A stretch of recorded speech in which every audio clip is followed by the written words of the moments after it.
Hello सबैलाई नमस्कार। अब एउटा नेपाल सरकार अहिले कुन तरिकाले चलिरहेको छ भन्ने कुरामा चाहिँ मलाई एउटा आफ्नो मनमा लागेको कुराहरू चाहिँ भन्न मन लागेको हजुरहरूलाई। हजुरहरूलाई कस्तो लाग्छ होइन? अब अब बालेन शाहले चाहिँ नि फेरि देशभरिको जनताको विषयमा चाहिँ सम्बोधन गर्नेछन् होइन भन्ने कुरा चाहिँ नि आयो र गर्नेछन् पनि होइन। र अहिले विभिन्न घटनाहरू चाहिँ नि सामाजिक सञ्जालमा घटिरहेछ होइन।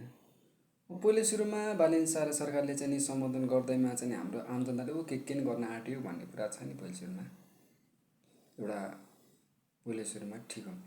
पहिलाको विगतको जति पनि एउटा सरकारहरू चलाइरहेका छन्, जुन पार्टीहरूले चलाइरहेका छन्, ठुल्ठुलो व्यक्तिले मात्रै सम्बोधन गर्दैमा पहिला नेपालमा समसामयिक रूपमा चाहिँ देशको जति पनि समस्याहरू छ त्यो हल हुन्छ भन्ने कुरा चाहिँ होइन कि होइन। कुनै प्रधानमन्त्री चाहिँ कार्यक्रममा जाँदैमा चाहिँ त्यहाँको मान्छेको चाहिँ सबै कुरा समस्या हल हुन्छ भन्ने कुरा होइन क्या। त्यसले नीति नियम कार्यक्रमहरू चाहिँ त्यसमा सम्बन्धित रूपमा चाहिँ पालना भएको छ कि छैन र सम्बन्धित उत्थानहरूको चाहिँ नि सम्बन्धित तपाईँको चाहिँ नि वर्ग जाति समुदायसँगलाई चाहिँ नि विकास हुने किसिमको चाहिँ कार्यक्रम छ कि छैन होइन। त्यो कार्यक्रम चाहिँ नि तपाईँको चाहिँ विशेष गरी चाहिँ पालना भइरहेको छ कि छैन भन्ने कुरामा त्यहाँ प्रमुख रहन्छ क्या पहिला चाहिँ विशेष भन्ने कुरा है होइन। अनि बल्ल रूपमा चाहिँ कुनै कार्यक्रममा चाहिँ प्रधानले सम्बोधन गर्दैमा सबै कुरा चाहिँ देशमा भएको समसामयिक समस्याहरू चाहिँ अन्तर्राष्ट्रिय तथा स्वदेशमा भएको समस्या सबै हल हुन्छ भन्ने कुरा चाहिँ सबै मूर्ख हो कि होइन। र अब नेपालमा हुँदा हुँदा पुष्टि पनि भइसक्यो होइन।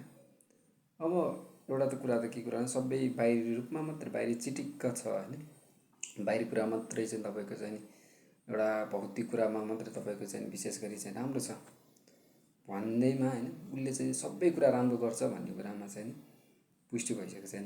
हिजो भर्खर एउटा अर्थमन्त्रीले वा सरकारले चाहिँ नि एउटा सर्वसाधारण जनतामाथि चाहिँ नि स्वास्थ्यमा होइन शिक्षामा उता त विद्युतमा अन्य कुराहरू चाहिँ पहिला विगतको लामो समयमा विगतमा जुन अर्थतन्त्र नीति बनेको थियो त्यो थप राम्रो चाहिँ बनाउने करको विषयमा चाहिँ झन् कर बढाएर ल्यायो होइन।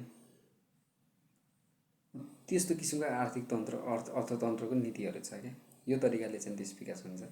जुन मूल समस्या हो मूल स्रोतको आम्दानी हो त्यसलाई वृद्धि गर्नु पऱ्यो। त्यसलाई चाहिँ नि विशेष गरी चाहिँ फेसिलिटी दिनु पऱ्यो।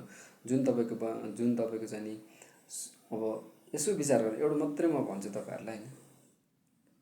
एउटा कार्यक्रम एउटा सरकारले चाहिँ राम्रो सञ्चालन चेपाङ समुदायको जुन तपाईँको चेपाङ समुदाय वा राउटे समुदायको जुन दलित समुदायको चाहिँ नि विशेष गरी प्रधानमन्त्री कहिले हुने उनीहरूले नीति नियम कार्यक्रम कहिले बनाउने यो देशमा होइन। अन्य देशको तुलनामा हेरौँ होइन जुन वैज्ञानिक तरिकाले कहाँ पुगिसके शिक्षा क्षेत्रमा कहाँ पुगिसके एउटा मानवताको हिसाबले कहाँ पुगिसके हाम्रो देशको हेर्नु त एउटा विशेष समुदायका मान्छे कहिले चाहिँ एउटा बुद्धिजीवी भएर राम्रोसँग चाहिँ जिउन सक्ने होइन। स्वास्थ्य शिक्षा होइन एउटा उच्च तहमा होइन कर्मचारी एउटा राम्रोसँग हुने कहिले हुने यिनीहरूसँग कुनै नीति नियम कार्यक्रम छ त। त्यही कारणले गर्दा सरकार कुन स्तरमा छ भन्ने कुरा यो कुरालाई चाहिँ नि मैले भनेको कुरालाई चाहिँ एकचोटि निहालेर हेर्ने हो भने त्यो सरकारको चाहिँ भोलिको दिनमा 10 वर्षपछि के गर्ने योजना छ 10 वर्षपछि चाहिँ सर्वसाधारण जनताको चाहिँ विकास हुन्छ कि हुँदैन छर्लङ्ग देखिन्छ क्या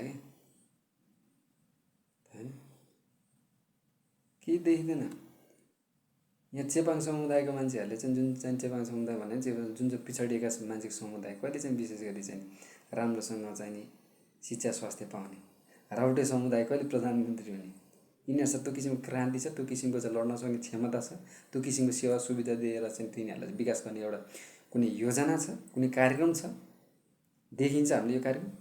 यिनीहरूले त पाए सर्वसाधारण जनताको कर थप गर्ने होइन अनि विदेशी सामानहरू चाहिँ नेपालमा खरिद बिक्रीमा चाहिँ हेल्प गर्ने आफ्नो देशको विकासमा केन्द्रित नभएर कुनै क्रान्तिकारीको भावना हुन नसक्ने सरकार हो यो। त्यही कारणले यो सरकारले कुनै पनि विकास गर्दैन रहेछ। अहिले पनि बजारमा चाहिँ प्रधानमन्त्रीले चाहिँ सम्बोधन गर्दैमा होइन प्रधानमन्त्रीको चाहिँ विशेष गरी नबोल्दैमा होइन र टिपटप बन्दैमा 2-4वटा चाहिँ एउटा सरकारी कर्मचारीहरूले चाहिँ विशेष गरी चाहिँ होइन इङ्ग्लिसमा भाषण गर्दैन होइन। यिनीहरूले विकास गर्छन् त विकास होइन क्या। नीति नियम कार्यक्रम योजना क्रान्तिकारीको चाहिँ एउटा नीति नियम कार्यक्रम छ कि छैन?